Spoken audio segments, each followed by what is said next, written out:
Este es el Tribunal Oral en lo Criminal Federal número 1 de la Ciudad de La Plata. Usted ha sido convocado como testigo en el marco del debate oral y público que estamos llevando a cabo. ¿Jura o promete decir la verdad de todo cuanto sepa y le sea preguntado? Sí, juro, pero quiero aclarar que yo soy un testigo de concepto, no puedo hablar de la causa. Aclaro esto, ¿Su nombre y apellido completo? Adolfo Roberto Vázquez. Cuéntenos un poquito qué funciones cumplía usted para el año 2001 o 2002 dentro del Poder Judicial. Era ministro de la Corte Suprema de Justicia de la Nación, hasta que tuve que presentar la renuncia por una acción del Poder Ejecutivo que inició un juicio masivo contra toda la Corte Suprema. ¿Usted tuvo contacto o alguna relación o recibió alguna indicación sobre estos juicios denominados de lesa humanidad? Sí, en esos años asume el presidente Kirchner, asume Kirchner el 25 de mayo. Yo unos días antes, creo que alrededor del 15 de mayo, le había pedido una audiencia al presidente de la Nación, al doctor Waldi, y le debe mi renuncia. Él me la rechazó, diciendo que incluso había hablado con el presidente electo y que habían estado analizando el tema de todos los ministros de la Corte y que él le pedía especialmente a Dualde que no me aceptara la renuncia a mí ni a otros ministros. Cometí el error de hacerle caso y no presentar la renuncia. Asume Kirchner el 25 de mayo. El 4 de junio el fallo que habíamos sacado nosotros declarando inconstitucional la especificación asimétrica era el fallo Smith, y después habíamos sacado otro de la provincia de San Luis contra el Estado Nacional, en los cuales se había declarado la inconstitucionalidad de esa famosa especificación asimétrica. Llegamos así al día 4 de junio, que íbamos a sacar una causa volviendo a aplicar esta ley del caso Smith y del caso San Luis, y nos llama el presidente Kirchner. Atiende el presidente de la Corte, en ese entonces el doctor Julio Nazareno, y nos invita a nosotros a escuchar. Nos levantamos del acuerdo, de la sala de acuerdo, vamos a su despacho, y ahí él le dice de que tenía conocimiento en este momento que estábamos por sacar este fallo y que nos pedía que no lo sacáramos. Nazareno le dice que ya acabábamos de firmarlo, y él insiste y me dice, si sacan, y nos dice, si saca ese fallo, si sacan esa sentencia, yo le pido el juicio político a toda la Corte. Así. Si saca ese fallo, si sacan esa sentencia, yo le pido el juicio político a toda la Corte. Así. Sí, textual. Bueno, el doctor Fay, que era uno de los firmantes, con los cuales hacíamos mayoría, el doctor Petracchi, que había primero en ese mismo acuerdo propuesto que se declarara la inconstitucionalidad nuevamente de esta, dijo que retiraba su voto. El doctor Fay, que él siempre hablaba de la cronoterapia y demás, pidió un poco de tiempo para pensarlo y no retiro el voto, pero pensémoslo un poco. Bueno, la cuestión es que el fallo no salió. No obstante, Kirchner ese mismo día se levanta, toma a la tarde la cadena de radio y televisión, y por la cadena, esto es historia, así que no necesita mayor demostración.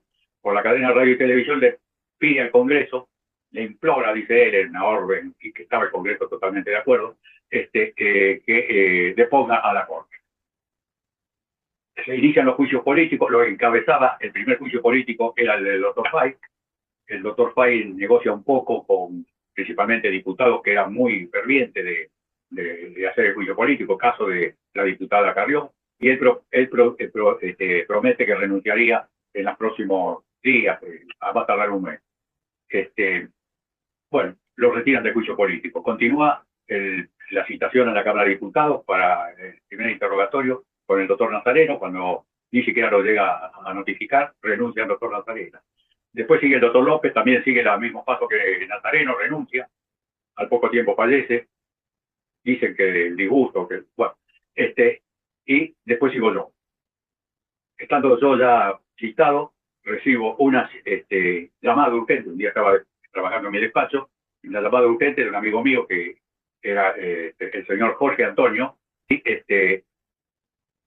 le digo, mire, yo en este momento estoy ocupado. Me dice, no, pero es urgente, tiene que venir ahora, por favor, me dice. Bueno, estaba la vivienda de él en la calle Paraná y Juncal, entre Juncal y Arenales, estaba a 3 cuadras del Palacio de Justicia. Me voy, me acompaña mi custodio quedan abajo, subo al departamento de él, en el 7º piso, y ahí estaba el presidente Kirchner sentado con el Jorge Antonio en el living.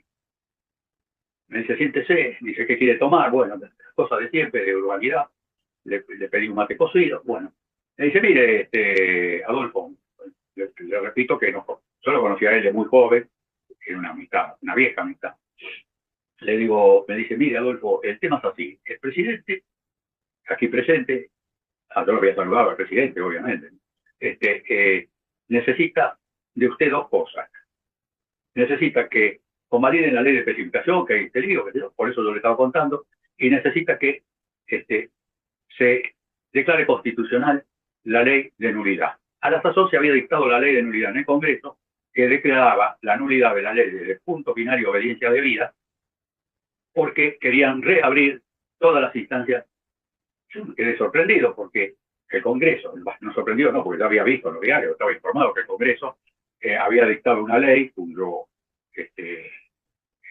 cuya autora del proyecto había sido una diputada, Patricia, creo de nombre Gual, la hija de Rodolfo Gual, y esa ley era para declarar la nulidad de la ley de obediencia debida y punto final.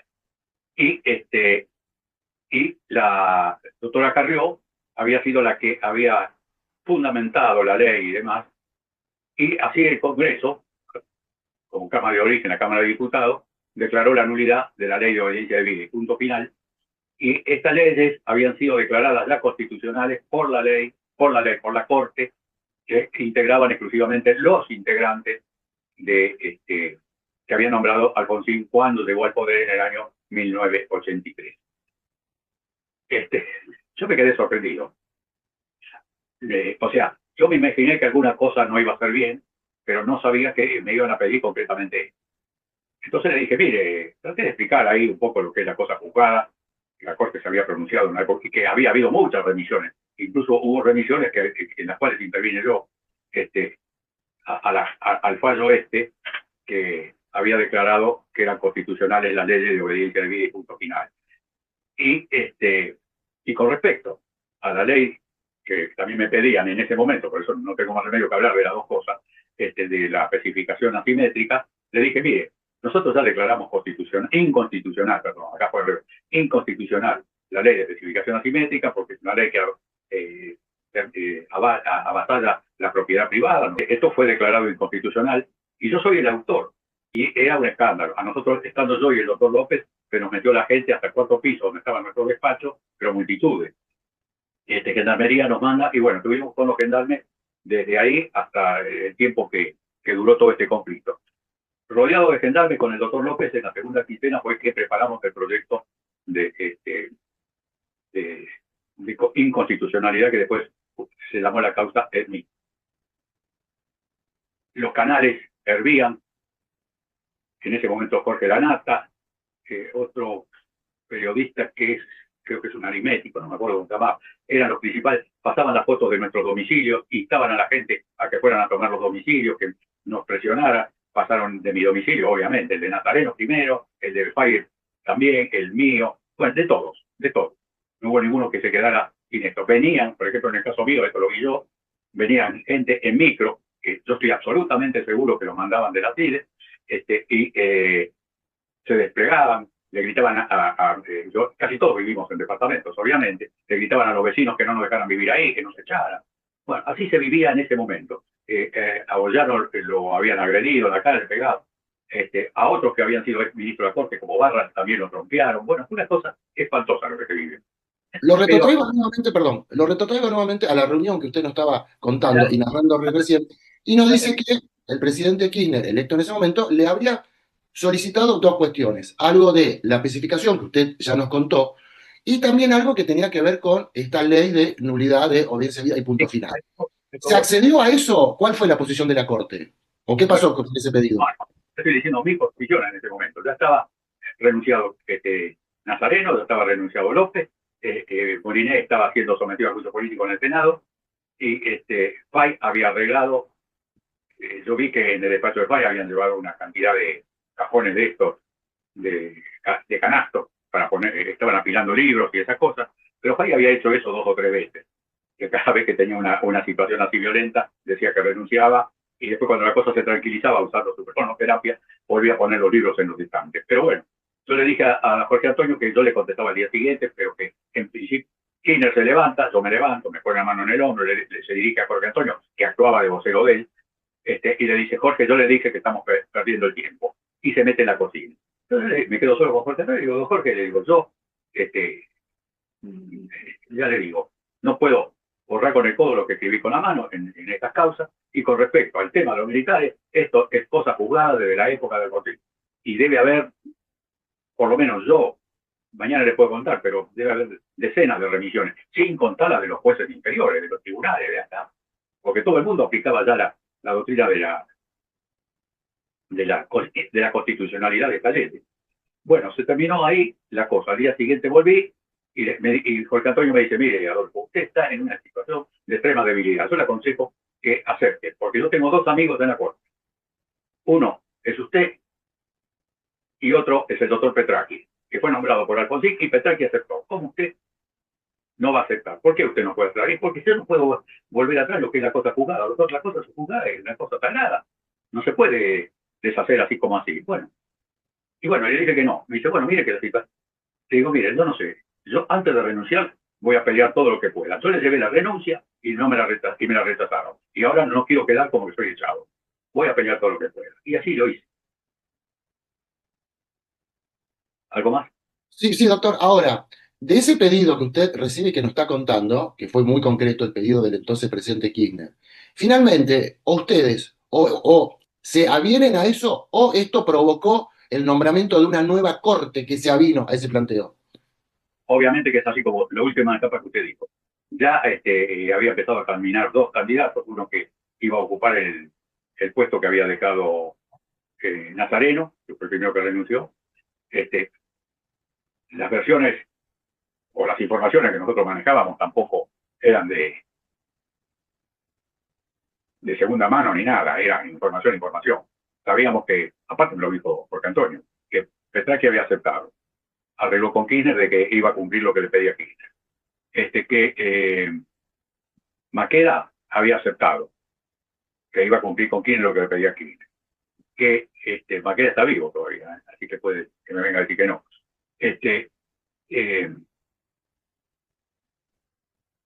Bueno, Nazareno todavía, Molinet todavía estaba en juicio político y Carrió estaba pidiendo que nombraran mujeres. O sea que ya todo el mundo sabía que el juicio iba a seguir y el juicio político lo impulsaba la Cámara de Diputados a través de un diputado tucumano de nombre Palú, que trabajaba directamente con Kirchner. O sea que Kirchner intervino directamente en toda la parte judicial. Bueno, en todos se intervinieron, desde Alfonsín en adelante, porque Alfonsín también saca a los... en aquel entonces todavía no había todos estos líos y no se había declarado la inconstitucionalidad por la Corte ni nada, pero saca a todos los jueces, a todos los que iban juzgando de los derechos humanos o de los grupos militares. No se hablaba todavía de los juicios de lesa humanidad aún, o de derechos humanos, todavía no se hablaba con esta denominación, pero saca ya la justicia del fuero militar, los pasa directamente a que lo juzgue la Cámara Federal, o sea que lo saca de su juez natural, obviamente, que era la justicia militar. ¿Sabe, doctor, entonces si estas cuestiones que le plantearon a ustedes en cuanto a la especificación y la reapertura en los temas de los militares también fue planteado a otros estratos del Poder Judicial? Hay un video a donde el doctor Alberto Fernández era a la sazón apenas asume Kirchner su jefe de gabinete. Este señor, cuando dejó el gabinete, tuvo una entrevista con el periodista Nelson Castro, el jefe de gabinete, pues de aquel entonces, le cuenta al periodista que Kirchner se reunía con los ministros que iban a ser, o los candidatos que iban a ser ministros de la Corte, en reemplazo nuestro, de los que ya se habían ido y de los que nos iban a ir, lo digo en el sentido sarcástico, que nos iban a ir. Doctor, usted ha hecho unas declaraciones públicas, que estos son materia que están en todos los sitios de Internet, y específicamente usted en un programa, Animales Sueltos, del periodista Fantino, usted concretamente hizo una afirmación que Si el tribunal me permite, quisiera que el doctor Vázquez diga por qué afirma esto. Usted dijo concretamente, los militares son presos políticos. ¿Por qué hace esa afirmación usted públicamente? Pero yo esta afirmación la hice aún siendo todavía ministro de la Corte. Todas estas cortes, o integraciones de la Corte siempre es la misma, habían ya absuelto todo esto. Yo en mi libro tengo un párrafo donde digo, habíamos llegado a la pacificación nacional a través de la inconstitucionalidad de las leyes que habían estado castigando la lucha con el terrorismo, porque había que terminar simplemente por la pacificación, no por otra cosa. Dije yo lo de preso político. Y se había completado esto con los indultos que había hecho ya el presidente Menem después de haber reemplazado a Alfonsín. Entonces yo creo que habíamos llegado al ingreso del presidente de la Rúa prácticamente con un estado de pacificación en ese sentido. El último conato que hubo había sido hecho en los orígenes del presidente Menem, que no me acuerdo si había sido Senelín, no me acuerdo quién había sido, pero que abortó rápidamente y se reprimió eso. Y bueno, y ya no había más problemas militares pendientes con los indultos y todo las declaraciones constitucionales que había dicho la Corte Suprema. O toda la justicia, no la Corte Suprema. ¿Sí? Toda la justicia nacional. Bueno, este era el origen de por qué son presos políticos. Yo, doctor, acepté venir a declarar aquí hoy, cuando usted me cuenta, todo empieza la conversación, permítame que le cuente al tribunal, puedo hacerlo, creo, que sobre este último fallo que saca la Corte actual, donde dice que hay presos que han vencido no solo los 2 años, sino la prórroga de hasta 3 años, de que, y creo que el tribunal, la Corte actual, se refería a este caso, que tenía casi 12 años de detención como preventiva, sin haber sido condenado.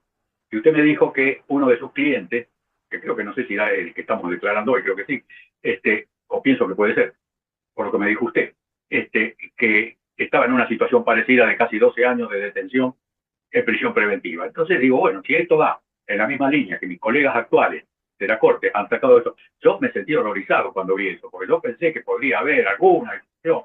Cuando usted me dice que hay decenas de personas así en estas condiciones, yo no lo podía creer. Señor Vázquez, ¿usted conoce los hechos por los cuales se los acusa a los que usted recién acaba de denominar como presos políticos? El tema es así.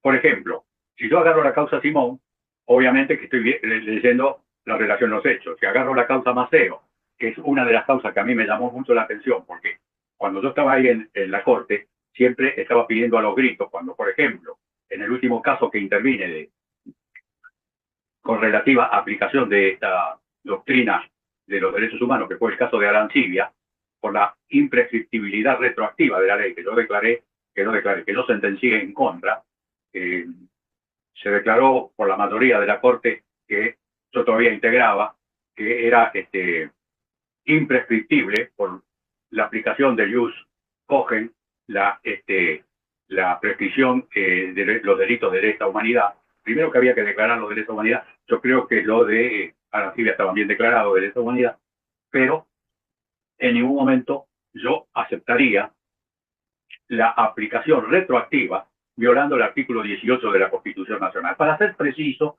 y concreto en la contestación. Una sola pregunta. ¿Usted hizo algún tipo de denuncia en relación a todo esto que relató, en relación a lo que usted vivió, a lo que vivieron los otros magistrados que dijo que usted tenía conocimiento fehaciente? ¿Hizo algún tipo de denuncia penal? Sí, tengo varias.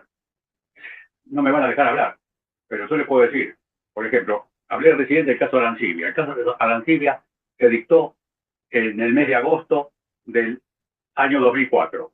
Al día siguiente reclamo que se traten estos juicios que se estaban acumulando, que se traten juicios de lesa humanidad que se estaban acumulando.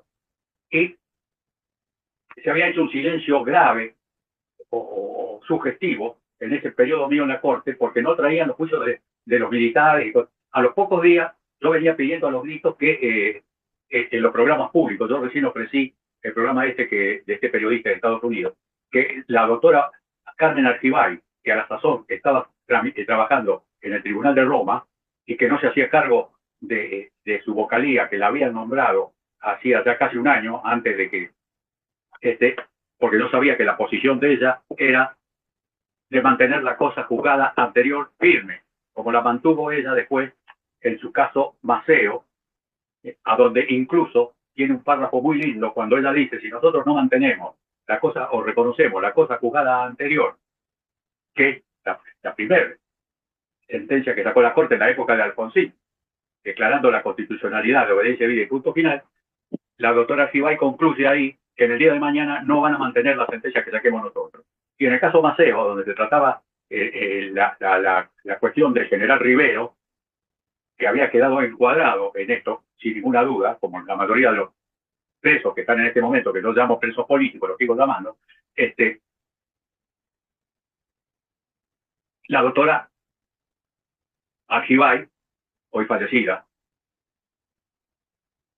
dijo que había que respetar la cosa juzgada judicial respecto al general, creo que era Santiago Omar Rivero, el nombre Rivero.